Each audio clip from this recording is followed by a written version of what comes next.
Good evening, everyone. My name is Tierney Jackson. I work with the State Council of Higher Education for Virginia. It's also known as SHEV. I'm so glad to have this webinar and that we have, let me see, I know it's over 200 registrants as of probably 30 minutes ago, so it's probably climbed since then. I have Diane Roberson from Virginia Tech on. She's going to help me moderate the questions.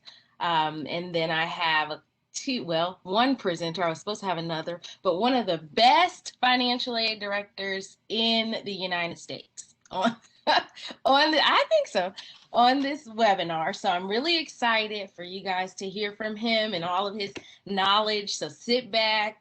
I'm sure it's cold where you are because you should be in Virginia. Get your hot chocolate, coffee, something, and just listen to Brad speak his knowledge on financial aid and give you all the inside scoop. No, I'm just kidding. Okay, so a few things before we get started. The webinar tonight is brought to you by 123 Go Virginia, ECMC, State Council of Higher Education. That's a partnership between us. And then also the Virginia Association for Student Financial Aid Administrators. I'm recording this webinar and I will send the recording to everyone who is registered whenever the link is available. And we are going to try to keep the question and answers in the Q&A box that you should see. It's probably under chat and under, I don't even know if the participants can see other attendees, but if you see a Q&A box, try to put your questions about the webinar and any financial aid questions in that box and we'll answer them there. And use the chat box if you're having some type of technical issues, and maybe we can help you with that. No sensitive information in the chat or Q&A box, please. And then I don't know if everyone knows this, but at the end of the webinar, we will be awarding a $500 scholarship to one lucky student or parent on the call. So just stick with us. Like I said, sit back, listen, and then let's see if you win this $500 scholarship to help toward college. All right, so Brad, you can go to the next slide. All right, so we had, as you can see, we were supposed to have Beth Armstrong. She's the Director of Financial Aid at Virginia Tech. She's trying to get on, I believe, but Brad is going to go ahead and take this over for us, and I'm pretty sure you'll end up handling the whole webinar. We'll see how it goes. Yeah, so Brad, you want to introduce yourself and then answer the two questions on the slide? Sure. So I'm Brad Barnett, director with the financial aid office at James Madison University. I'm not coming to you from my campus as you see behind me. I'm actually in my recliner in my living room, as most of you probably are in your house somewhere as well. So let me give you just answer the questions below here. What is one financial aid tip or resource that you'd like to share? The biggest tip is please do not miss the FAFSA priority filing date. If you're interested in 3, 4, 5, 6 schools, find out what the filing date is for the earliest filing date for the school you're interested in attending and get that FAFSA in by that date. You'll see a little bit more about that as we get through the slides. And then what do you like to do in your spare time? Well, been married for a long time. I actually have a couple boys in college, so I do like it when the family comes back and gets together. But outside of that, I'm a golfer and a snow skier. So those are big hobbies of mine. That's so a golfer and a snow skier, you said? Yes, ma'am. You got it. Okay. I have a crazy story. I was in Massanutten, which is near JMU, right? That's where I live. I'm actually sitting in my living room in Massanutten. I'm not gonna share it. It's embarrassing. But, yeah, I haven't been skiing since it happened. Oh, Aaron tells me to do it. No, I just thought I could ski, and I thought I did the little intro class, and I thought I knew how to do. Aaron taught me the pizza, and I thought I had it, and I said, I'll need the first in my class to go down the slope. And so I did, and I really did look like a professional. This was when I went to VCU years ago.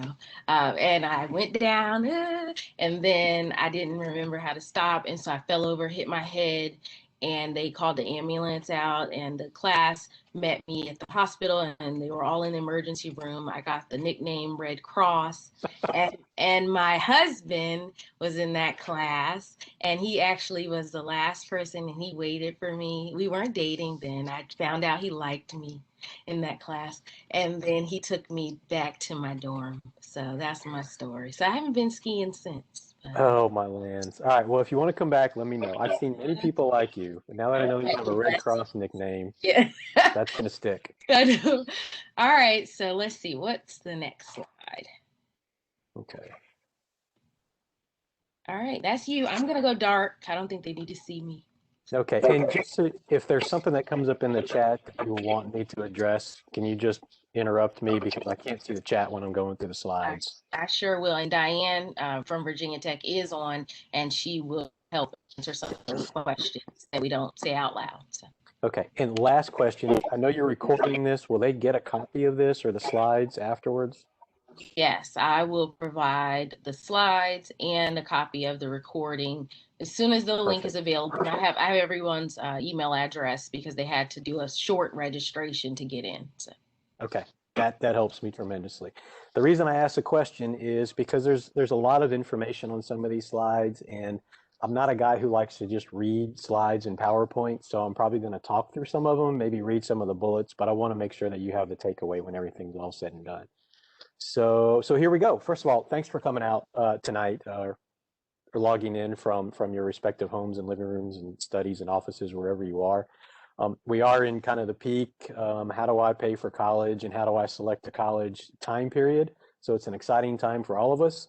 I'm sorry Beth couldn't make it, but I'm sure she would be happy to talk with any of you afterwards if you reached out to her at Virginia Tech, just like I would out at JMU. This is also not a Virginia Tech JMU presentation. As Tierney mentioned, there's a lot of people who partnered with this. So we're going to talk about just college in general. So any question you want to throw out about colleges, types of colleges, 2-year, 4-year, public, private, I'll be happy to try to answer any of those I can for you as we go through the slides. All right, so let me start walking through them. Okay, first, what is financial aid? I think that's pretty self-explanatory. It's the money that you're getting to help you pay for school. When we talk about financial aid in our business, we are looking at grants, scholarships, loans, student employment, those types of things.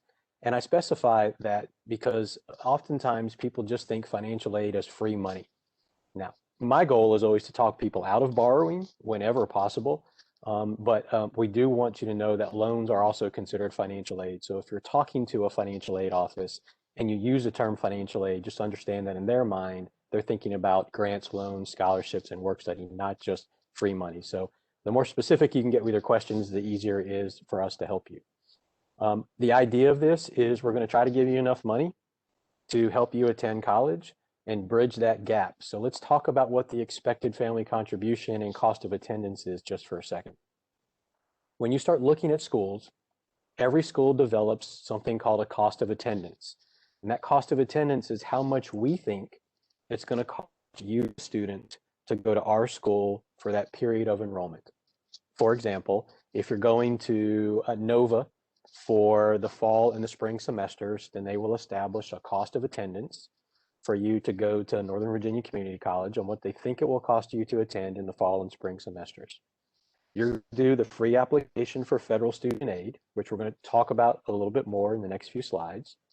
And one of the main reasons you do the FAFSA is to get a number called an EFC, an expected family contribution number.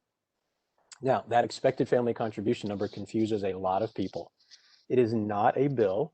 It is not how much you will actually pay. What that EFC number is, it's a measure of all of the information that you put on the FAFSA, boiled down into a number that's calculated by the Department of Education, and it's how much DOE thinks that the student and his or her family can pay for school that year. So, for example, if the EFC is $5,000, then that means, based on everything on the FAFSA, the government thinks the family and the student have $5,000 they can contribute to education for that period of enrollment. You may spend more than $5,000, you may spend less than $5,000. It all depends on the cost of the school and how much financial aid they give you. But that's the benchmark that we use at our institutions to help determine how much need you have at our school. So we're looking at cost of attendance minus EFC equals need. All right. So what goes into the cost of attendance? When we're figuring out how much we think it's going to cost you to go to school, we're looking at these elements. We're looking at tuition and fees. We're looking at room and board, and room and board is just housing. Whether you're on campus or off campus, we're oftentimes looking at an allowance for you to pay rent, to pay your residence hall fees, and to buy food, whether it's a meal plan, groceries, depending on where you are. But we'll have a figure that we use. Books and supplies. Travel is basically we provide some minimal allowances in the financial aid eligibility for student travel, which is often things like gas mileage in and around town, trips home, those types of things. Personal expenses are, we call them personal or miscellaneous. And the reason is because we know that there's more that you have to spend money on going to school than just tuition and fees, room and board. You also need things like soap and shampoo and clothing and a little bit of recreation. So all of that's boiled down and added into one big figure that's called the cost of attendance. Here's one of the most important things to understand about the cost of attendance. That is not your bill. That is not the sticker price. Okay, if you look at this pie chart, out of all the elements on the pie chart, if you're a full-time student going to school, living on campus, the only items you absolutely have to pay are tuition and fees and room and board. If you don't pay those, they won't let you go to school. Yet we include allowances for books and supplies, personal and travel expenses. So there's an estimate on how much we think you're going to spend on those other items. Obviously, we hope you buy books, but we're not going to kick you out if you don't buy books. You may fail out, but we won't kick you out. So when you're looking at costs, you want to get down to what are the billable costs. So don't get stuck on the cost of attendance figure because it's inflated to cover things that aren't billable as well. When you start looking at schools, get down into the billable cost and then use the cost of attendance as a guide for what it might cost you overall. But a lot of those other things are dependent on your own personal spending habits.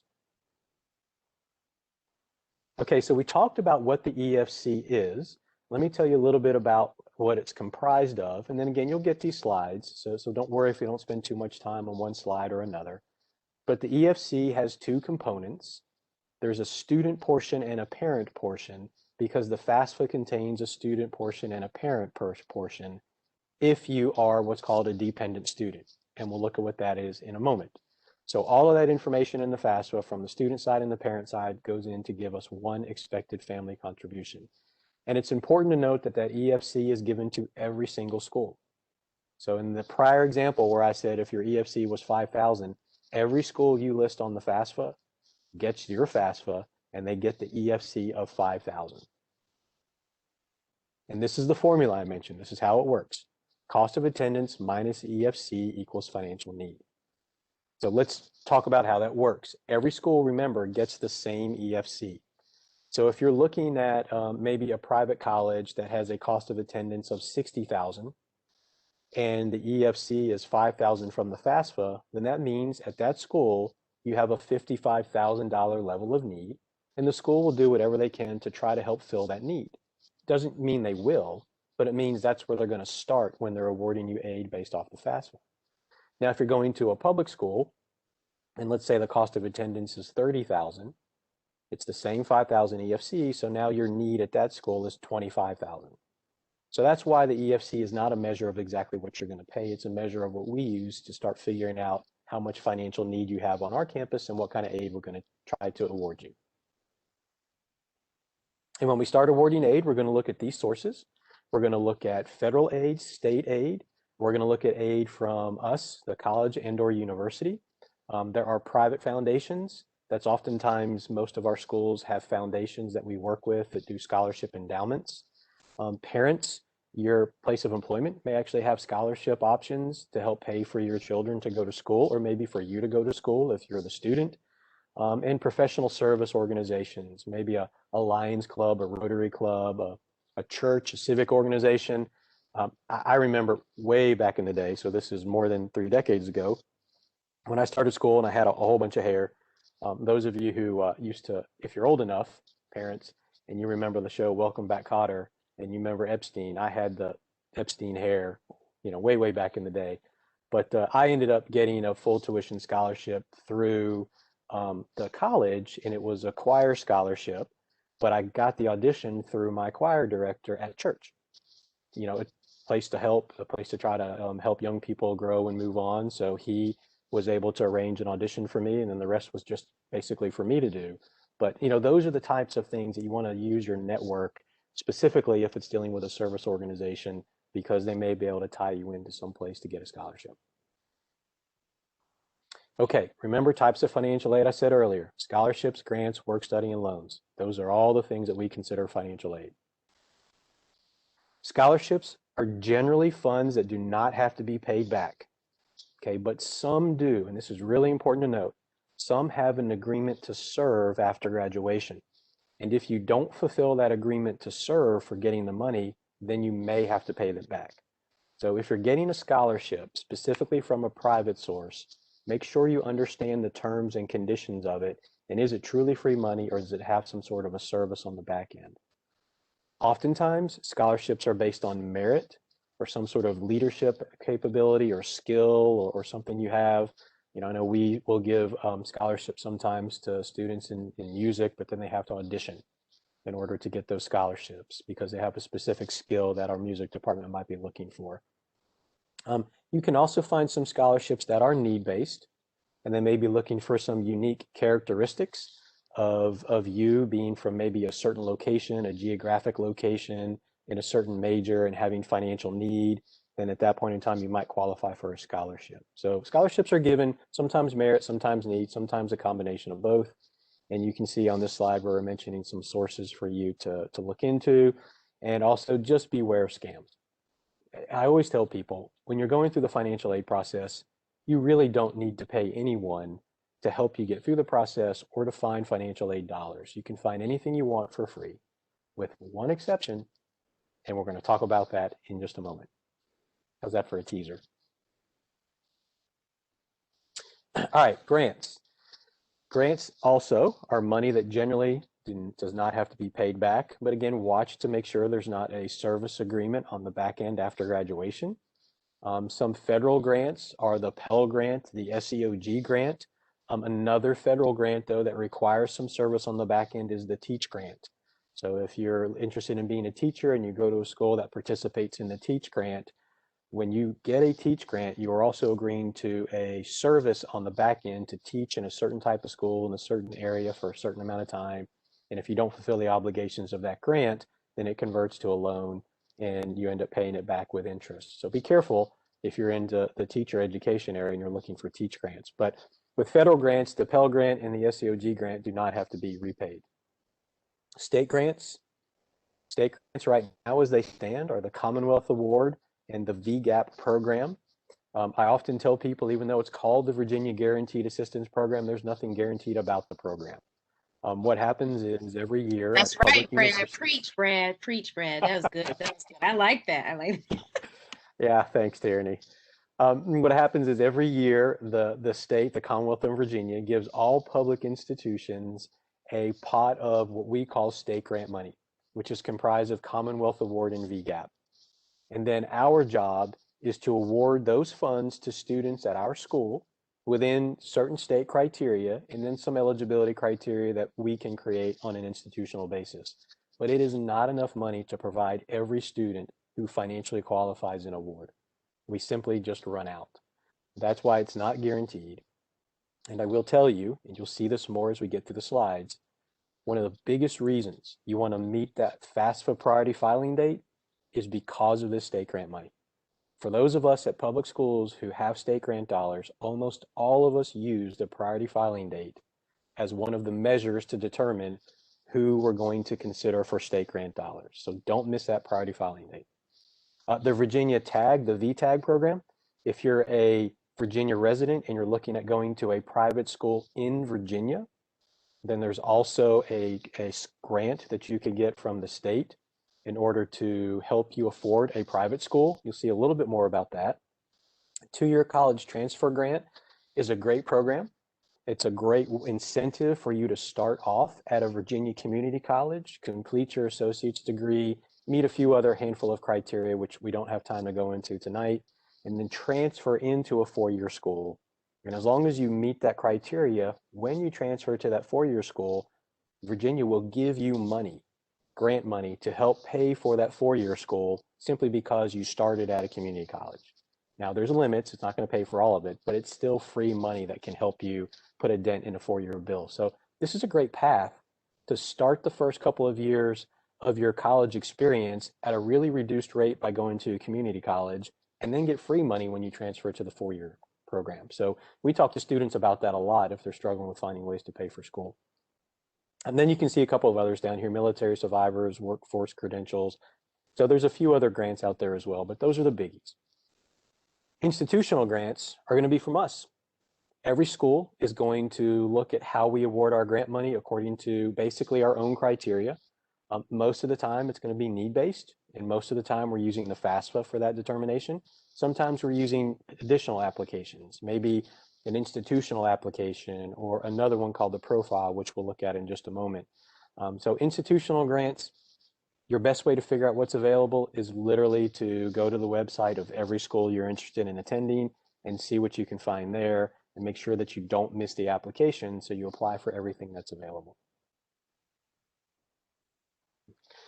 Work study. Work study is probably one of my favorite programs. And the reason why is it's a part-time job for students on campus, usually 10 to 15 hours a week, maybe rare case it might creep up to 20, but it's usually in that 10 to 15 hour range. And it's an opportunity for the student to work part-time on campus, earn a paycheck that goes into their pocket. Now, it's generally not money that's going to really put a dent in paying the bill, but it's great money to put in the student's pocket to help pay for those other ancillary expenses with going to school, which might be buying some food, some groceries, maybe some recreation, may help with books depending on where they are in their course of study. But work study is a part-time job. One of the reasons I love it is because the research tells us that students who work about 10 to 15 hours a week tend to have better grades than students who don't work at all. And the reason is because structure. If you think about college in general versus high school, those of you who are in high school, you probably have extremely busy schedules, usually in a non-COVID period. Usually you're up in the morning, you're going to school all day, maybe you have activities after school, or you have work after school, and oftentimes you're going from dusk to dawn, and it just seems like life is chaotic. When you get dropped off on a college campus, you may go to to class a few times a week. So I teach a 3-credit-hour personal finance class at JMU, and we meet once a week for 2.5 hours. And then the rest of the week I have assignments and things for them to do, but they're physically sitting in class only once a week for me. So what happens is college students have an immense amount of free time on their hands, and some students do amazing things with that free time. Others, it's just a recipe for disaster. A part-time job, 10 to 15 hours a week, usually keeps students with structure, just on pace, going from point A to point B, keeping them on task a little bit more. My youngest son right now, who's going to school, has a part-time job in school. My oldest actually has one right now as well. And I love it because it's just enough to get him out of bed and just keep him moving during the week versus just kind of floundering a little bit. Work study is financial need based, meaning that you have to fill out the FAFSA and you have to financially qualify to be eligible for work study. And if you do, then the college will explain to you how work study works and how you go about trying to find a work study job. If you don't qualify for work study, there are often other jobs on campus that you could apply for that don't have anything to do with financial need or the FAFSA in general. Okay, loans. The loans do have to be paid back. Just make no mistake. They're paid back, and they're paid back with interest. There are student loans. There are parent loans. The main loan program is the Federal Direct Student Loan Program. There's a subsidized loan program. There's an unsubsidized loan program. There are annual caps. There are lifetime caps. The college will walk you through what those are. And if it's a school that offers loans up front, then when you get the financial aid award notice, it will show you how much eligibility you have. But some schools don't offer loans in their initial award package. The student actually has to go back afterwards and ask for them. But that should be clearly explained by the school in whatever the award notice is. After you get through the student loans, there are parent loans called PLUS loans. And I wish we had a lot of time to really get into all the ins and the outs of the loans and the repayment terms and interest rates and comparing federal loans versus private loans, because there's a lot to dig into here. My encouragement to you, since we're on limited time tonight, is to read, and whatever the school sends you, check out the websites. Some of them, like we have videos we put out there to try to help students and parents understand the differences between some of these loans. Make sure what you're knowing before you get into them, and make sure you're going to school you can afford, that you're not going to over borrow. Okay, this is a slide which is going to give you just a little bit more on the loans. Now, we don't have time to get into all the nitty gritty, but we do have a slide here that's just going to give you some high level stuff. So subsidized and unsubsidized. Let me explain to you really quickly what that means. Okay, if you're a first year student, if you're a freshman and you're going to any school, the maximum loan that you can get through the direct loan program is $5,500, no matter where you go to school. No more than $3,500 of that $5,500 can be subsidized, and the rest has to be unsubsidized, or sometimes all of it is unsubsidized, going back to that need calculation we talked about. They're fixed interest rates, but here's the big difference. The loans work exactly the same with the exception of how interest accumulates. On a subsidized loan, there's no interest accumulating in the name of the student until they go into repayment, which is 6 months after they drop below half time. We hope it's graduation, but it's technically 6 months after they drop below half time. On an unsubsidized loan, the interest is accumulating in the name of the student while he or she is going to school. And if they're not making interest-only payments, then that loan is going to grow as that interest gets capitalized later. Now, on a Parent Plus loan, the interest rate is going to be fixed, a little different than the student one.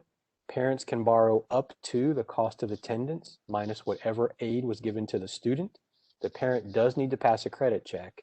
And that on those loans, interest will start accumulating from the day that loan is fully dispersed to the school. So if you're not making payments on it and you're waiting until the student gets out of school, that loan is going to continue to balloon and grow as interest gets capitalized into it. All right, Tierney, pop quiz. This is you, I believe. It is me. I just have one job and I'm messing up. Okay. I was too into the Q&A. I'll let Diane handle that for now. Okay, so let me see here, guys. It's time for a pop quiz. I love these things. Let's see.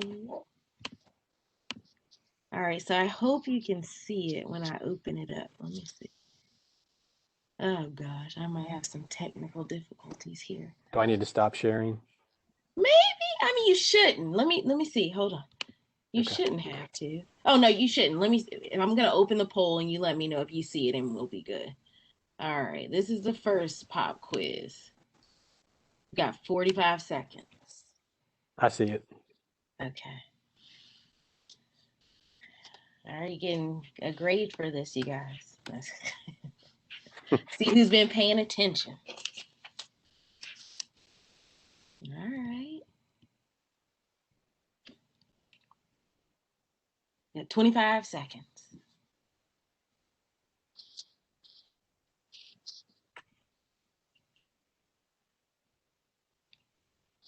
I realized I forgot to eat dinner before this. Hopefully you won't hear my stomach growling. Uh-oh. Yeah, I haven't either. I ate lunch late, though, like close to 30, so I should be good. All right, so the poll is closing in 10 seconds. I don't know why it does this. And I'll show the results.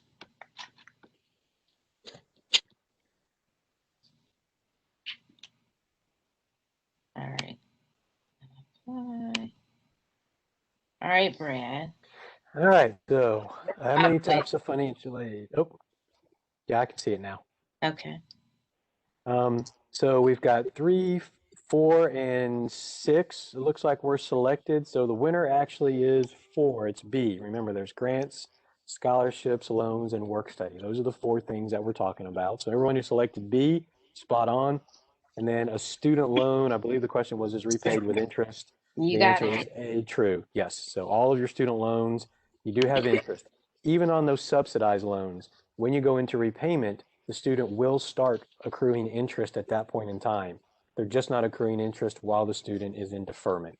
So that's the difference between the subsidized and unsubsidized. Interest is still accumulating. It just depends on when it accumulates in the name of the student. There you go. All right, And perfect. over half of the attendees are paying attention. All right. That's good. That's Yeah. good. I tell you, doing the Zoom and the WebEx things are great, but I do miss being in person, because in person, it's just so much more fun and interactive. And I tend to get students up on kind of on stage with me and play around with them. And it just makes it a whole lot more fun. So Yeah, for thanks something for playing like in the this, polls. I can see that for something like this, but You I bet. don't really need to see my coworkers every day anymore. Okay, I'm muting now. All right, Tierney's muting. All right, so let's talk through the FAFSA process. And we do have a lot of material to cover, so I apologize if it seems like I'm pushing through, but we also want to leave time for more questions, so I can try to help you with your individual questions before you head off tonight. All right, so let's walk through the FAFSA process a little bit. Every year, you have to do the free application for federal student aid. This is different than applying for college. You apply for colleges once, you get in, you're done. With the FAFSA, it's an every year process, so it's not one and done your freshman year. The FAFSA can be found at studentaid.gov, or you can use your My Student Aid app. So there is a mobile version, so you can go online to studentaid.gov, or you can use the app. Here's the important thing. The FAFSA becomes available at October 1st every year for the next school year. So for the 21-22 school year, which is going to be next fall, starting next fall, the FAFSA became available October 1st, 2020. I mentioned before the priority filing dates. Check the priority filing dates. Do not be late. And I'll just use us as an example, only because I know our dates and I don't have all of the dates memorized for all of the other schools in the state, but our priority filing date is March 1st. So what that means is you have from October 1st to March 1st to get your FAFSA in and be considered on time. And as a state resident, that means we'll consider you for state grant money. Doesn't guarantee you anything, because we still have to make sure you meet the eligibility criteria, but it puts you in that pool to be considered for that free money, and you want all the free money that you can get. Okay, to do the FAFSA, you need to have your FSA ID. That's your electronic ID, and your password. That's going to be your signature. You're going to log into the FAFSA. You're going to have your ID to sign your FAFSA. So that's what you're going to use in order to take care of your electronic presence, so to speak. Do it electronically. Obviously, it's easier. We've talked about the FAFSA just collects a lot of information about the students and the parents. And the nice thing about it is there is an option on the FAFSA for you to select when you get to the tax part. You can select transfer my information from the IRS. And for most of you, there's a few people who can't use DRT because they have a quirky tax filing status. But if you're filing taxes under kind of a normal status, then you hit that button. And what it's going to do, it's going to take you out of the FAFSA to the IRS. You're going to authorize it to drop your tax information right into the FAFSA. So you don't even need your taxes with you when you do this. This is a benefit in many, many ways. Okay, first, you'll see this in more of the slides, but I'm going to kind of talk about it now. The FAFSA uses tax data that's 2 years old. So the 21-22 FAFSA, for example, uses 2019 tax data. So if you don't have your 2-year-old taxes on handy, or you have a file away in a box, you don't need to drag those and pull those out, because the DRT will just drop that information right in for you. So that's one big benefit. The second big benefit is, and you'll see this again in more slides, is the school might put you in a process, or the government may put you in a process called verification. And verification means we need you to then give us supplemental information so we can verify certain elements on your FAFSA before we can create a final financial aid award package for you. But if you've used DRT, that reduces the potential that the government or the school will select you for verification to look at all of those income elements. So it helps speed up your application review, and it streamlines the process. Now, with that said, unfortunately, there's one piece of income information that you do need to have with you back from 2019 if you're applying for 21-22. That you still have to dig out your W-2s. Unfortunately, the DRT isn't intuitive enough to figure out who earned what income. So if you're married parents filing jointly and you each have income listed on on your tax form, there's no way that the DRT process can tell us how much each parent earned. And that's a real important element to make sure that you get the best EFC possible, because the more of your income is earned from work, the lower the EFC is because of the way the formula is structured to provide tax breaks for work earned income. So you still got to dig out your W-2s. Other than that, it's super easy. Okay, this is where you go to apply for your FSA ID. You need to remember that FSA ID in order to log into the FAFSA, in order to sign the FAFSA. It's your electronic signature. All of this I've already explained, so we're going to move on to the next slide. Oh, I do want to just say one thing.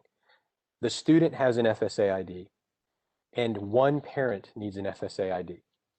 And what I mean by that is, even though the FAFSA may have two parents on it, it only requires a single parental signature.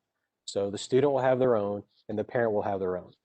And just make sure that each one of you have it. Okay, this is the 2-year-old taxes. We call it prior year taxes that I mentioned earlier. So you're going to have your 2019 tax data. It's also nice because most people have their taxes filed from 2 years ago. So it really eliminates what we used to see, which was people missing the filing date because they were waiting to file their taxes. That shouldn't be an issue because your taxes should already be filed.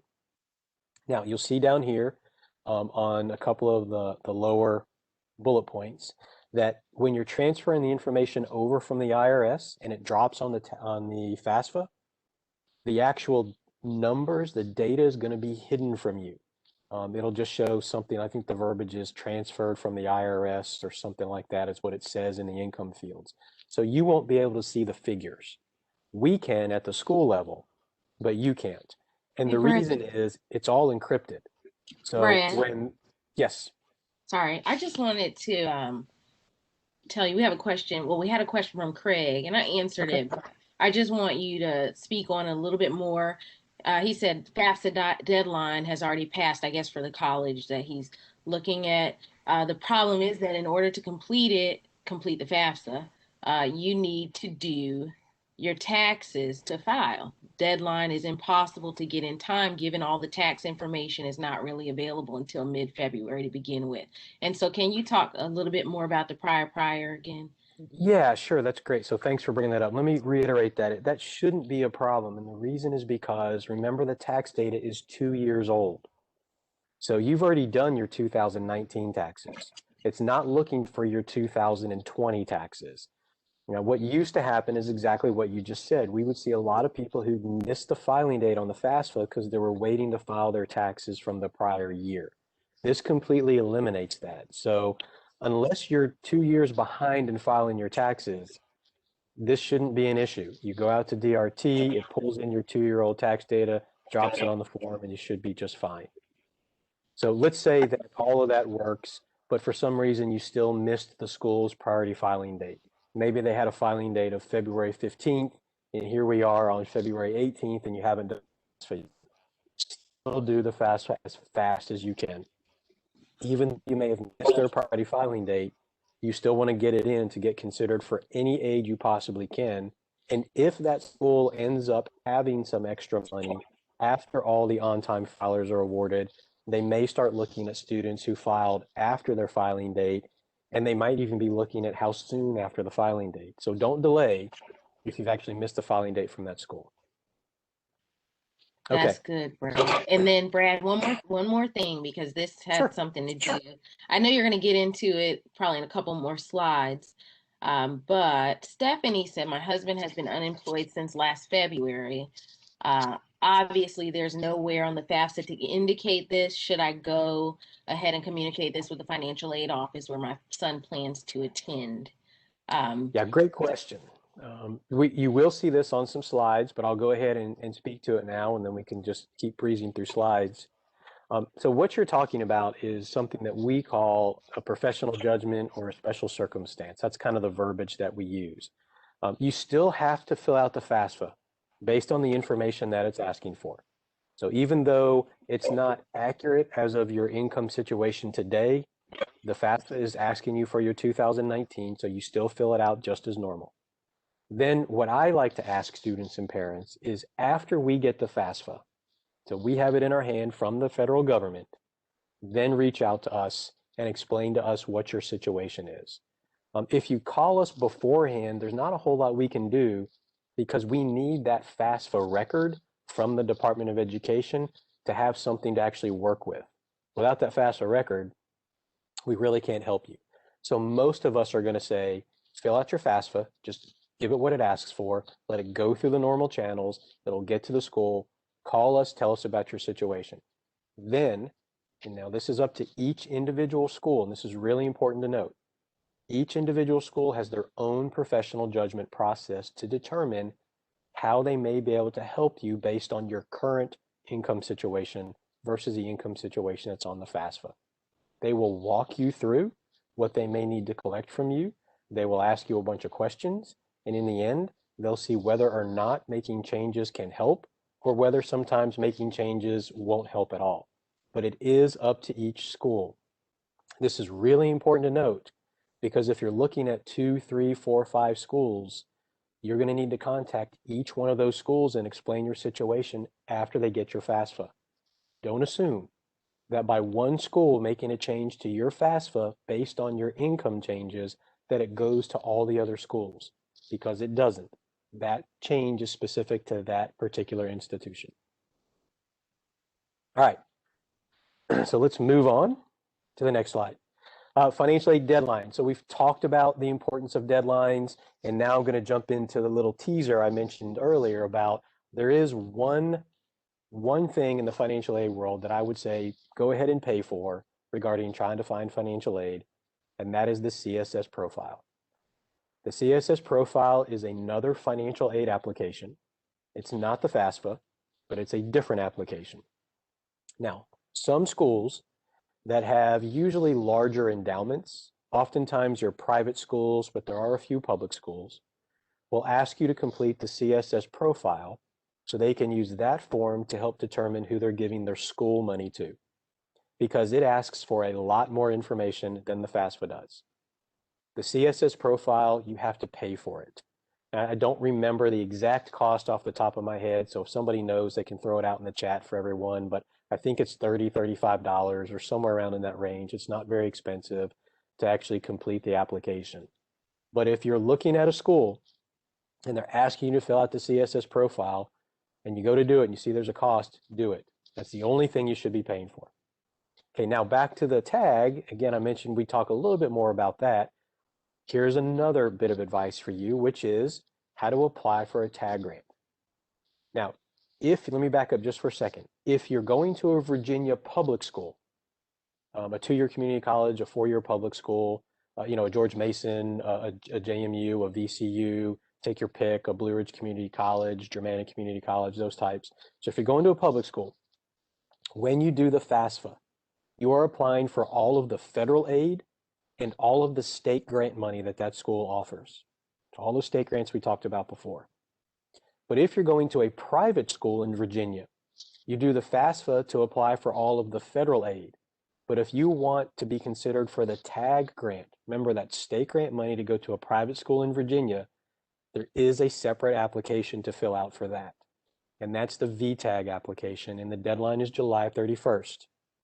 Now, I often tell people, most private colleges will kind of fall over themselves to make sure that you get that tag application and you know what it is and you know how to fill it out and you know what the deadline is. So they're really good at making sure that you have it and that you can get this thing submitted. And the reason is because it is free money coming from the state to help support you for being at that institution. Here's the other cool thing about it. While the state grant money at public schools is based on financial need, the tag money for private schools is not based on financial need. So you want to fill this form out, and then how much there is available to be awarded just depends on how much the General Assembly approves in the budget. So I can't give you an exact figure of what's going to happen in the future, but usually it's between $3,000 and $33,000 to $3,200, $3,300. It's usually somewhere around in that ballpark, but it is subject to change every year. So that just kind of gives you a little bit to put in the back of your mind. And Brad, I'm doing Yes, multiple things in the background, but did you mention this for Virginia residents? I did. Yes. Okay, And sorry. no, that's okay. But the other thing I'll mention now that you throw that out there, because I get this question from time to time, it's for Virginia residents that are going to a Virginia private college. This is not money that you can take to go to a private college out of state. So make sure it's Virginia schools only. Yes. And since you say that, because I get that all the time too, all Virginia state aid has to stay in Virginia. So Correct. you can't It's take taxpayer any, money. there you go. You can't take VGAP, Commonwealth Award, TAG. You can't take any of that out of state. I will put in the chat though a program that you can look at. It's not financial aid, but it's a tuition waiver program that I work with, and I'll put that information in the chat. So check that out because there's a way to get in-state tuition at participating out-of-state institutions if the program you're interested in is not available at a Virginia public institution. I'll put a link there. We, of course, would love for you to stay in Virginia. We have some of the best schools. But if you want this crazy major that we've never heard of in Virginia, then I'll put a link there. You can check it out and maybe you can get in-state tuition. I'm done. Maybe. Yeah. All right. Well, thank you. Yes. And that academic common market program is pretty good. So thank you for putting that out there, Tierney. But yes, please stay in Virginia. We have great schools in Virginia. We actually have some of the best schools in the country. Well, maybe I'm a little biased, but it's one of the reasons why I like being here. And both of my boys are going to Virginia schools. All right. So general eligibility requirements. We're gonna kind of breeze through some of these just to kind of highlight. So this is almost me going down some bullets, unfortunately. But these are the general eligibility requirements in order to complete the FAFSA and receive aid based on the FAFSA. Now remember, federal aid and state aid at public schools, federal aid at private schools. Institutional aid, it's going to be up to the institution and what form they want to use. This is not specific to the CSS profile. That's a different form. This is general eligibility requirements based on the FAFSA. I will also say that many of us use the FAFSA to determine who gets our institutional need-based aid also. So, those of us that don't have extremely large scholarship endowments, we may not be advantageous for us to use a CSS profile, so we may just use the FAFSA. So it's important to understand that application serves many purposes. But you need to be an eligible citizen, a U.S. citizen or an eligible non-citizen. And you may be asking, what is an eligible non-citizen? The FAFSA will tell you. There's little buttons you click on and it'll tell you if you qualify and what the citizenship standards are. Males, you need to be registered with Selective Service. You need a social security number, high school diploma, GED, homeschool, etc. You need to be enrolled in a program. So you can't just get financial aid just for taking classes. You need to actually be progressing towards some sort of a recognized degree or credential at that school. Satisfactory academic progress means you're meeting the minimum standards in order to academically progress towards your degree. Now, there are some federal minimums that each school has to subscribe to, but the schools can also make them a little more stringent if they desire.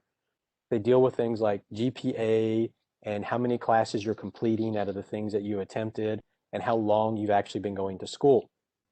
And, the old, I often tell people my age, the old decade degree student, as we used to call them, who went to school for 10 years and just kept getting money. That doesn't happen anymore. You'll time out. So you need to get in school and get out of school is basically the way the programs work. And then in some cases, depending on what kind of criminal convictions you have, you may lose eligibility for financial aid. So you do have to pass some of those edits as well. Okay, now earlier I mentioned dependency status, and if you're a dependent student, we need parent information and student information. If you're an independent student, we just need then the student's information. So let's walk through how we determine whether you're dependent or independent. The FAFSA is going to ask you a series of questions. These questions, how you answer these questions strictly determine whether or not we need your parents' information or whether you apply without your parents' information. Okay, it deals with how old you are, whether you're married, whether you're working in this graduate program, if you're a veteran, a military service, if you have dependents of your own that you're providing more than half the support for, and then you can see if you're in foster care, dependent ward of the court, homeless, etc. So these are the questions. But let me explain what doesn't count because I get this all the time. A student cannot declare themselves independent. They can't just arbitrarily decide, I'm 18 years old, I'm 19 years old, I'm living in an apartment, I'm making $20,000 a year, so I'm an independent student and I don't need my parents' information for financial aid. That's not possible. Parents who claims whom on their tax return is not factored into this at all. So this has nothing to do with tax filing status. It has nothing to do with how functionally independent the student may actually be. It has to do solely with these questions. If they answer yes to one of them, they're independent. If they answer no to all of them, then they need parental information on the FAFSA or it cannot be processed and get the student their full financial aid package. Now, notice down here in that last bullet, it also talks about legal guardianship. This is also important to note. If a student truly has legal guardianship, has been given to somebody else, then that student will be considered independent by answering yes to this question. But legal guardianship is not the same thing as legal custody. In probably 99 out of 100 cases where we see students trying to be independent based on legal guardianship, it's not legal guardianship. The court papers are custodial papers. Those are actually two different statuses. Legal guardianship is not the same as custody. So if you're in that situation, you need to make sure and understand what your paperwork is, because most of the time, if you check you're independent by legal guardian, most of the time the school is going to ask you to provide the documentation to show it. And in my experience, most of the time, we're not getting it. We're just getting custody papers. Okay, so who is a parent? This is one that I'm actually pretty adept at because both of my parents were actually married 3 times. So just think about that. I actually have had 6 different parents over the course of my life. So I get the whole divorced household and the step parents and it's just, I get it. So it can be a mess sometimes. Gets I'm even more sure, confusing when you Brad, figure out who put on the FAFSA. Yes, Brad, Tierney. I'm sure everyone's mouth dropped when you said that. Mine did. But you know what? Sounds like my sister. I have my older sister, so I'm not surprised. It happens. Yes. There's long sorted stories about each one of them, but it happens. Hey, fortunately, I've been married for 26 years and just on one, and we're going forever. So we're breaking the That's cycle. awesome. I hit 5 years in April, and we're There you going go. forever. Go for it. Do it. A long time Uh, to 26, but you do. That's okay. It goes in a blink of an eye. yeah. Uh, so let's talk about who goes on the FAFSA because this is where it gets confusing. Okay, biological or adoptive parents are considered the parent on the FAFSA. Now, you can see again in the bullet, grandparents, legal guardians, foster parents, older brothers, sisters are not considered parents unless they've legally adopted. So going back, if the student says, yes, they have a legal guardianship established with somebody, and the paperwork actually shows that it is a true legal guardian, then that student is actually independent and there's no parental information that's asked for at all. Sometimes we see students who are living with grandparents. Grandparents are not parents on the FAFSA.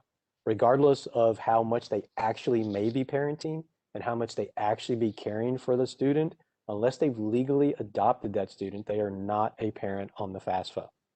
So be very clear that it's biological or adoptive. Now, in some cases, as you'll see in the last bullet, we may be able to override a student's dependency status and make them independent, whereas they can't say yes to any of those questions. But I will tell you, it's not an easy thing to do, and it does not deal with a student being self-supporting. The rules that are given to us by the Department of Education specifically state we cannot make a student independent just solely based on the fact that the student is self-supporting. And we get these requests, but we cannot do that. We're looking at situations like abuse, neglect, the parents being incarcerated. We're looking at things where it's usually not safe for the student to actually have a relationship with their parents. And then we're collecting a lot of documentation to show that. We'll ask you to provide letters from teachers or counselors or pastors or priests or maybe social workers, but we're going to be looking for a lot of stuff to show that it's not a safe environment. And you talk to the school. This is one of those professional judgment situations, much like the income one before, and the school will tell you whether or not there's anything they can do to override that dependency status. Okay, so we know it's biological or adoptive parents who go on the FAFSA, but what if there are multiple parents, like was in my case? Then what happens is if both of the parents are still married, so your traditional family, then both parents go on the FAFSA, regardless of whether they're actually living together. And we see this sometimes where it's a marriage relationship and everything's fine, but maybe one of the spouses works out of town during the week and comes home on the weekend, so they maybe have two actual residences, but they're still married. Both of those parents still go on the FAFSA. So that's not a place where we separate parents.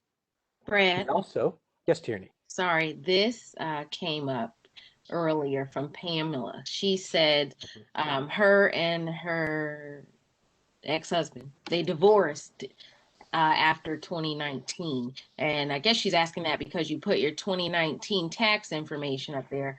What does she do about that? Um, Yeah, that's a great question. So when we have that situation, then you really pull yourself, well, you can do it one of two ways. You can fill out the FAFSA, just list your information on it, try to pull in the DRT stuff. I can't remember, I don't know if the DRT will come in if you just have one parent and you filed married jointly. I can't remember off the top of my head. But if it doesn't, then what you have to do is pull out what your part of the taxes were, and you put that on the FAFSA. So whatever your portion was, so you would file single person, single parent on the FAFSA, and then your portion of the 2019 taxes is what you would put on the application. If you do that, most of the time, the school is going to verify you anyway to make sure that they can help you get it right. So don't worry about it being completely perfect. If you can do DRT, do DRT. If you can't, then you put that tax information on there the best you can, and the school will help you clean it up. Just don't miss that filing date. That's the most important thing. Okay, sometimes we see parents who aren't legally married, biological parents, but they are still living together. In that case, even though you're not legally married, both of you still actually go on the FAFSA. Now, in cases of divorce or separation, where you have step parents involved, we're going to go back to the biological parent that the student lived with for most of the last 12 months.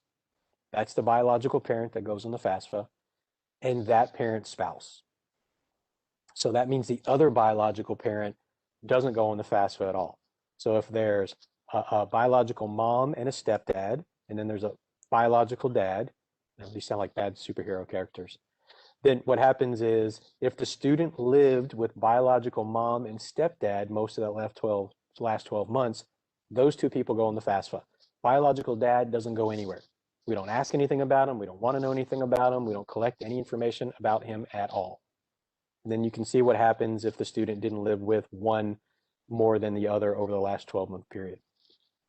So that's the FAFSA. Now, I saw kind of briefly, I'm getting these glimpses of little questions that kind of pop in and fade out really quickly. Someone had said something about the CSS profile and tech. I assume you guys, Diane, you'll answer that in the chat. I don't want to speak for tech, but I do want to say if you're doing the CSS profile, this is different. It's going to ask for information from all of the parents, and it's going to ask for a lot more financial information than the FAFSA does. So remember, we're just talking about FAFSA.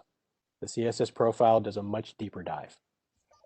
and Brad, I'm going to put in the chat the link to the CSS profile and where it shows all of the institutions that participate. Perfect. Thank you. So household size, one of the questions on the FAFSA was determining who is in the student's house. We're looking at students, parents, maybe other siblings or dependents. If grandparents are living in the house that the parents are providing more than half of the support for, they would count. The FAFSA will walk you through how you determine who actually is listed as a member of the household. And then we want to make sure and point out some mistakes that we see people make on the FAFSA. Some of them can cost you money, and some of them can just cost you time and confusion or delay when you find out what your financial aid package is going to be. And if you're looking at colleges, you want to find out your financial aid award package as fast as you possibly can to give yourself more time to make that comparison. So common mistakes, again, paying for somebody to help you complete the FAFSA. This is a time of year where unfortunately we see a lot of scams and people offering services to pay to do the FAFSA. It's a free form. It's right in the title, free application for federal student aid. You don't need to pay anyone. If you have a stumbling block on a question, You can talk to a financial aid officer at any college and they can try to help you. And a lot of us do FAFSA nights or financial aid workshops for your high schools. So try to reach out to us if you need assistance. Incorrect social security numbers. Please get the social security number right. When you do the FAFSA, the government behind the scenes is doing database matches to make sure that you are an actual person. They'll take your name, they'll take your social security number, your date of birth, they'll do these database matches to see if you actually exist. If you got a number off, you're not a real person and that FAFSA can't be processed. And then we have to go in the process of trying to fix that, which has tremendous delays on your application. So get the numbers right that are these personally identifiable numbers, birthday, social security numbers, those types of things. Divorced or remarried parental information, putting the wrong person on there, getting that stuff mixed up. If you're not using DRT, putting incorrect tax information on there can sometimes cause delays. The FAFSA will also ask you about income you have that's not taxable, that's not part of your tax return, making sure that you get those things right and that you don't inappropriately or incorrectly report those. Incorrect household number in college, tax filing status. So these are some of the common things that we see. I don't want it to sound intimidating. The FAFSA can be intimidating to some people, but really the new online versions and the skip logic, it's getting better. It's getting a little bit more intuitive. And there's little help windows. So you just click on the little help question mark and it'll walk you through how you do some of this. But again, if you have a question, you can ask us or you can call the FAFSA people. And the phone number will be out there. It's 1-800-4-FED-AID. And you can also ask them your questions and they can try to help you with your FAFSA completion. Okay, so after you file the FAFSA, what happens next? Well, as soon as you submit that FAFSA, you're going to get a confirmation from the Department of Education telling you that they've received it and that it's filed and that it's being processed. You're also going to receive a link to something called a student aid report. Now, your student aid report is nothing more than your FAFSA given right back to you. So you've gone through all of these questions, you filled out this form, you've answered them all, the government's processing it, then they're going to give you a form which shows you here's how you answered all of the questions. It's your opportunity to look at what you put on the FAFSA to make sure it's right. Now remember, if you use DRT, you won't see income numbers on there. You'll just see a message saying it's transferred from the IRS, but it's transferred from the IRS, so it should be right. It's your actual tax information. But you can verify all of the other information. And sometimes there's comments on it that they can immediately look at to let you know of some preliminary information about your FAFSA. Then you want to make sure that you finish all of the financial aid and or admissions things at the institutions that you're interested in attending, because there may be other applications you need to submit at that school to apply for other forms of financial aid. The other important thing to note is admissions and financial aid applications are two completely separate applications through two completely separate processes. You do not need to be accepted from an admissions perspective by a school to fill out a FAFSA and list that school on the FAFSA. Go ahead, they run two separate processes. Now, the school that you're interested in attending may not look at the FAFSA unless they have actually accepted you, but we take care of that on the back end. So don't wait to do a FAFSA until you find out if you've been accepted by a particular school. Do the FAFSA, list the schools on it you're interested in attending. You can put multiple schools on it, doing it online, and then also go through that admissions process separately. And these two things will match up together eventually if you're admitted by the school.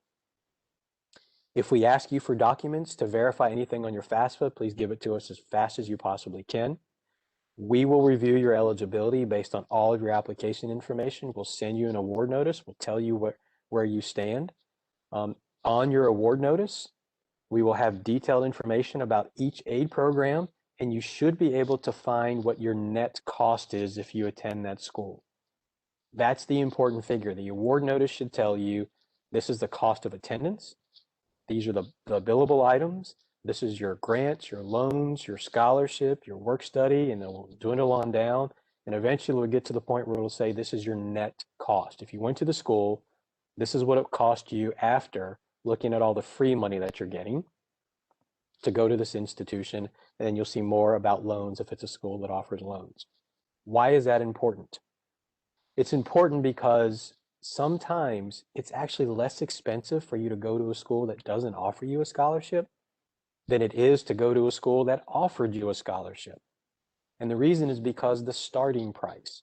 But I talk to parents every single year and students who get hung up on so-and-so offered me a scholarship. Why didn't you offer me a scholarship?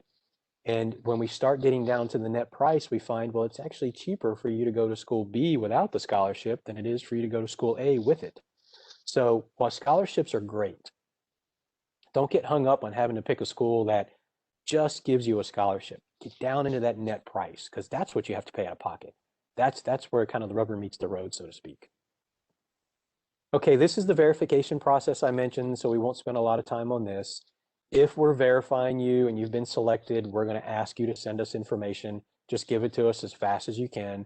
The sooner we get it, the sooner we can get your FAFSA updated if anything needs to change, and the sooner we can get an accurate financial aid award notice to you. Okay, outside aid, if you're getting scholarships. Sorry, yeah, go ahead, Brad. Jenny. Let me see. Janet says JMU's video regarding award letters is excellent. I need to see this video. I'm looking for it now. That's good. Yeah. Hey, every school does it a little differently, and we put a lot of effort in the past years to create a video to walk people through each element of the award letter. We just figured it was easier than everyone trying to read it all. It is out there in writing as well, but visually it just helps if you can kind of see it and we can verbally explain it to you. And it's similar to the shopping sheet, correct? So there might be other institutions that use it. I'm going to look for it. And if I can find it, I'll put it in the chat. So. Okay. Yeah. Thank you. You're welcome, and thank you for the compliment. I appreciate that. I'll take that back to the folks in our office who work on creating that, because they spend an enormous amount of time and energy doing that and linking everything up together to try to make it very user-friendly. So it's good feedback. Outside aid, let's talk about that for a moment. At times, you'll get scholarships from outside of the school, maybe through your high school, maybe through, again, a church, a civic organization. Get all the free money you possibly can. What we want you to know, though, is any free money you get, you have to report to us. If you don't report it to us, we're going to find out in 99 times out of 100 anyway when the money starts coming into the school. And we're required by federal and state laws to include that outside aid as part of your financial aid package. What that means is sometimes when you're getting aid from outside of the school, adding that aid to your aid package sometimes means we have to reduce financial aid that we have already offered you. Now, we would much rather make that change if we're going to make it before school starts, so you know exactly what everything is going to be for you, than to wait until after school starts and then find out you're getting a scholarship when the check comes in, and then retroactively have to change your financial aid package. That creates a lot of confusion. So when you know you're getting a scholarship, the school will walk you through in their award notice how you go about reporting that to them, and then they can go about and change their package if they need to. I will say sometimes we don't have to change any of your financial aid from us, depending on your outside aid and your financial aid package. Sometimes we do. But I will tell you, most of us, now I can't speak for every school, but most of us, if the law allows it, will reduce your loan eligibility before we start taking away any free money we've offered you. Each aid program has its own set of rules, and these rules are oftentimes established by the federal government or state government. So we have to follow certain guidelines. So most of the time when we're allowed, we'll reduce loans. Notice I say most of the time because I can't speak to every school. There may be some schools that reduce institutional aid based on outside scholarships, but for federal and state, usually we're going to pull that loan money out first. Okay, so this is just a slide to reiterate what we talked about. Okay, this is a slide to reiterate the change in circumstances that we discussed, or maybe the income has changed, or someone had mentioned a divorce in a parent situation, or we've talked about dependency overrides. This is where you would talk to the school and explain to them what your situation is. Yeah, I will tell you this just as kind of a side note, and I hope this doesn't sound harsh, but I'm a realist. So I just want to explain to you how this works.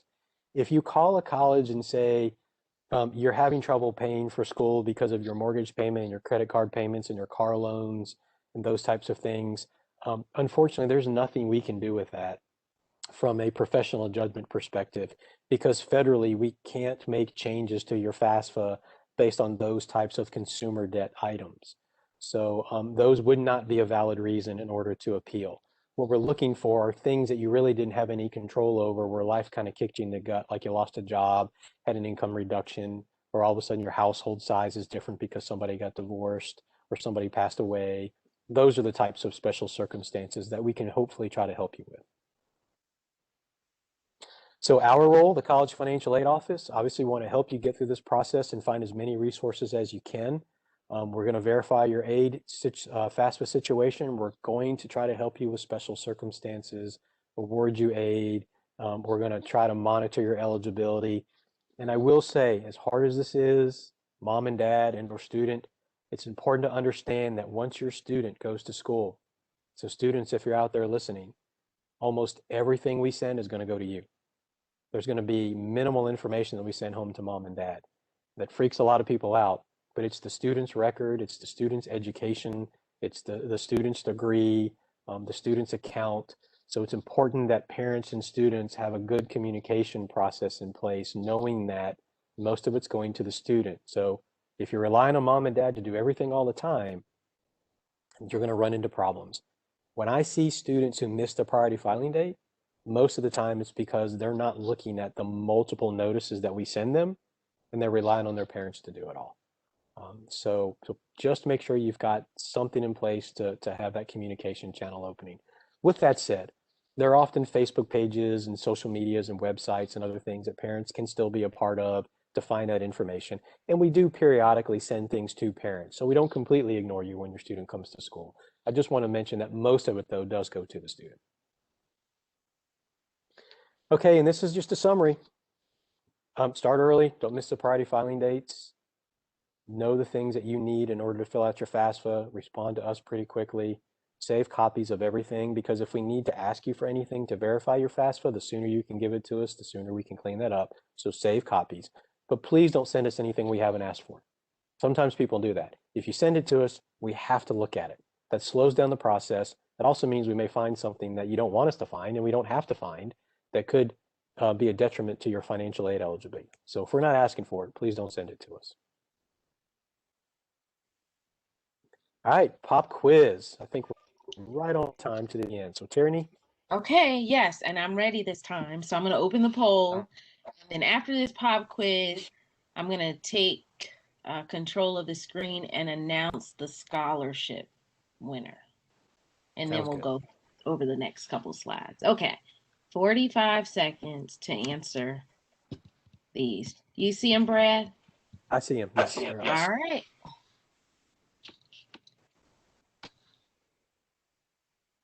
Good questions.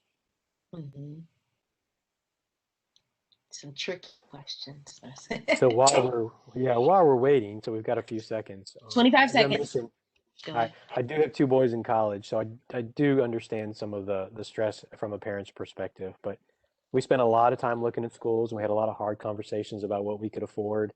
And consequently, you know, my children aren't going, especially my youngest, he's not going to his dream school, but he's going to school where he's getting a good education. So have those money conversations as soon as you can. All right, the poll is closing. That's good advice, Brad. And we'll see the results in 10 seconds.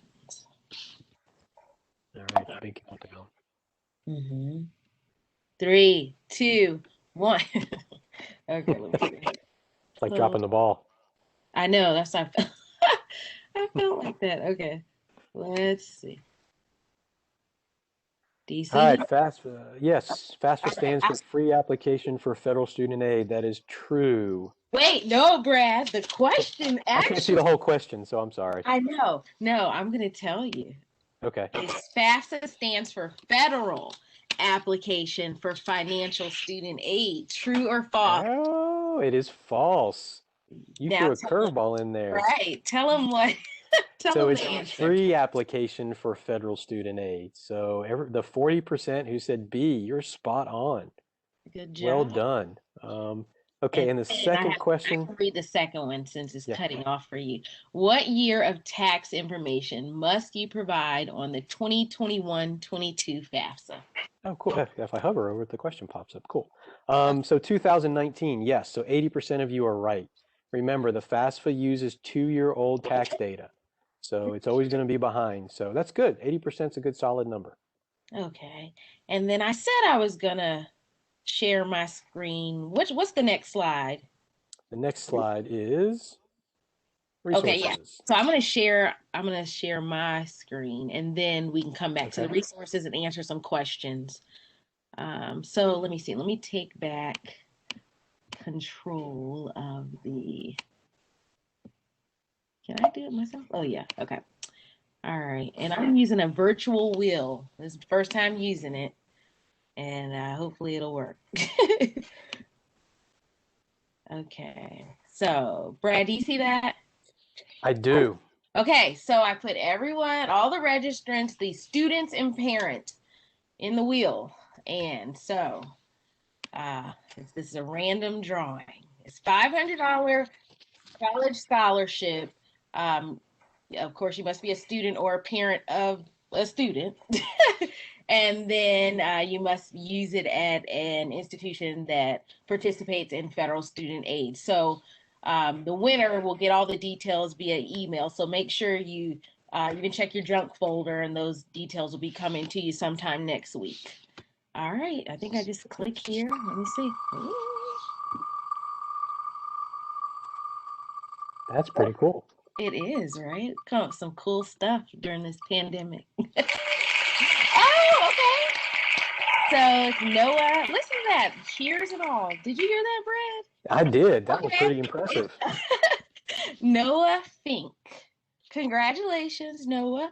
And again, we'll send you an email with details on how you can claim your scholarship. And the scholarship is provided by ECMC, which is one of our partners in the 123 Go initiative. So, all right.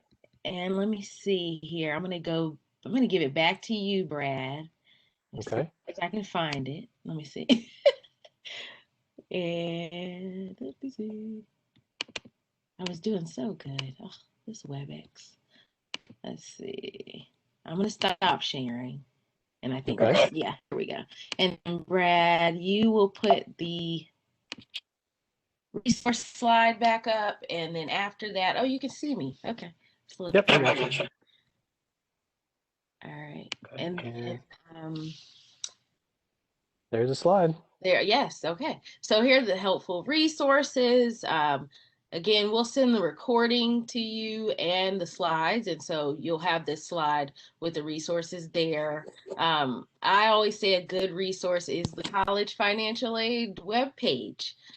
They have really good information, as we mentioned, JMU's Financial Aid Award letter, video, but they also, I get a lot of questions from students saying, does this college participate in this financial aid program? And I always say it's probably best to go to that college's financial aid web pages to see what programs. Most of them are going to list all of the programs that they offer to the students attending there and what you need to do to apply. So other ones are going to be studentaid.gov. That's going to be all the information you need on federal student aid and FAFSA. That's how you actually get to the FAFSA now. But there is still the link FAFSA.gov. It's still a good link. It'll just redirect you to studentaid.gov. So if you see FAFSA.gov somewhere, that's still a good link.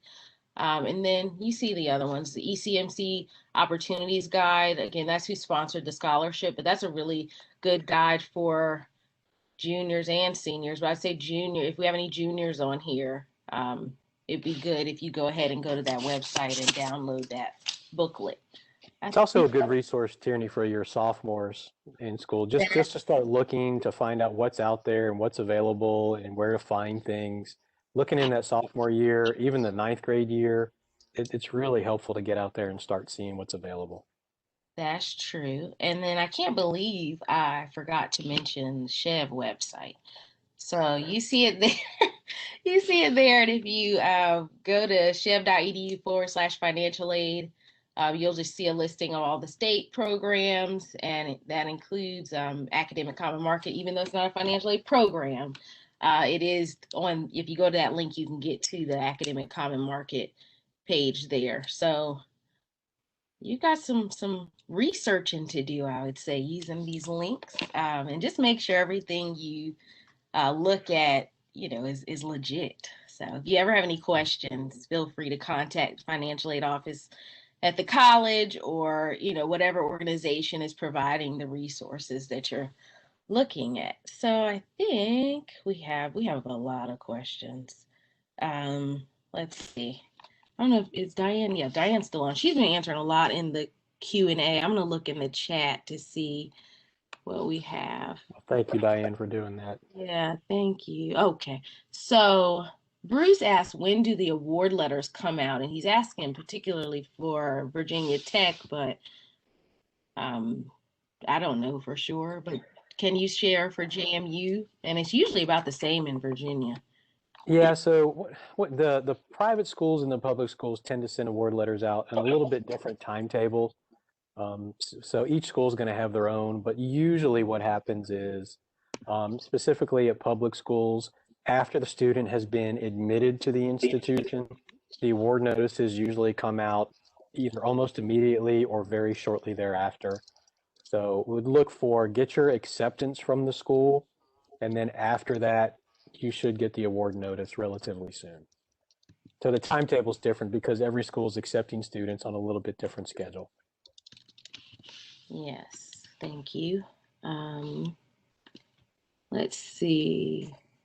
I think it's hard because as soon as someone types a question, it jumps. Okay, Noelle says, when you apply to more than 10 schools, I guess she's saying you have to submit the FAFSA twice. Does that tend to cause difficulties for financial aid staff and making processing of the financial aid package take longer? So here's what happens. Yeah, so the FAFSA on the web, you can put 10 schools in it, but if you want the FAFSA to go to more than 10 schools, it gets a little quirky. You actually then have to so say you have 11 schools. So you put your top 10, then you make sure that FAFSA gets to those 10 schools, or at least one of those schools. Then you have to go back into the FAFSA, remove a school, and then add that 11th school, because you can only have 10 on it at a time. But don't remove a school from the FAFSA until you're sure that it has actually received it. So it is a little bit extra step if you have more than 10 schools you're interested in. And so I think where some confusion is that she says you have to submit the FAFSA twice. It's your same FAFSA, right? You're just going in and making an update to it. Like you said, once you know that in the case if they had 11 schools, once you know that one of those schools you originally listed already received your FAFSA, then you can go in, remove that school, and put that 11th school there in its place. So you're not filing two separate FAFSAs. You go in to your original FAFSA and you make the change there. Correct, Brad? Correct. Yep, you got it. All right. Let's see. We answered Bruce's question. Let's see. Oh, we might be good. Hold on. Good. Well, okay, no, here we go. Diane is still going through. Let me see. Is there less aid available at four-year schools for students transferring in from community college than there is for incoming freshmen? That's from Rob. Yeah, great question. So for state aid programs, generally no. The state aid programs, if you're meeting the general eligibility criteria, you would be just as equally eligible as someone who started off as a freshman. Same thing for the federal aid programs. Where you could see some differences is on the institutional aid and the scholarships, and that's going to be up to each individual school. They may not award transfer students with the same scholarships that are available to first-year freshmen, or they may actually put them both in the same pool. So I can't answer for all schools. I can tell you at our institution, we do have scholarships for transfer students coming in, just like we do first-year students. Thank you. And let's see. Does FAFSA apply to student visas or international exchange programs? Well, I may not be answering the question exactly the way that you're asking, but so first of all, international students in general can't fill out the FAFSA because they're not eligible for it. But if you're looking at being a U.S. citizen student at a U.S. school that is then going to be studying somewhere overseas in an exchange program, but through a U.S. institution, then the FAFSA would still apply. We do have many students who study in exchange programs or who study in study abroad programs, but we're the home school, and we can still give those students aid for actually going and studying overseas. So I'm not sure if that's exactly what you were getting at, but hopefully that helps. Yeah, I think you answered two questions. Oh, and Okay. then this did come up. Does having a Virginia 529 plan affect the aid a student gets? Wow, we need a little bit more time to talk about that, but I'll try to give you a really quick version of that. And I'm a big fan of the 529. We use 529s with both of our children to go to school. So it really kind of depends on the owner of the 529 and how it's reported. But the answer is if the student owns it or the parent owns it, then it is counted as an asset on the FAFSA. But assets, and it's counted as an asset in the parent's name, whether the student or the parent owns it. And assets in the parent's name have a minimal impact on the EFC. They do have an impact, but they don't have the largest impact on the EFC. That's really more on the income side versus that side. Um, we don't really have time to probably get into all the gyrations because it would take a few minutes to talk through it. But what I would say is if you have a 529, that's great because that just means you have more money to help pay for school and you need to rely less on somebody else. So then you've prepared. So I don't consider that a detriment. Again, we did it for both of our boys going to school. So just make sure you report it correctly. If you have more specific questions, you can talk with an aid officer. There's a real deep dive to be done here on whether it's prepaid tuition, whether it's the 529 investment account, who owns it, how you're using it, and all those other types of things. Okay, and then I'm gonna take, looks like Diane's answering this question that just popped up. And I think we're covered.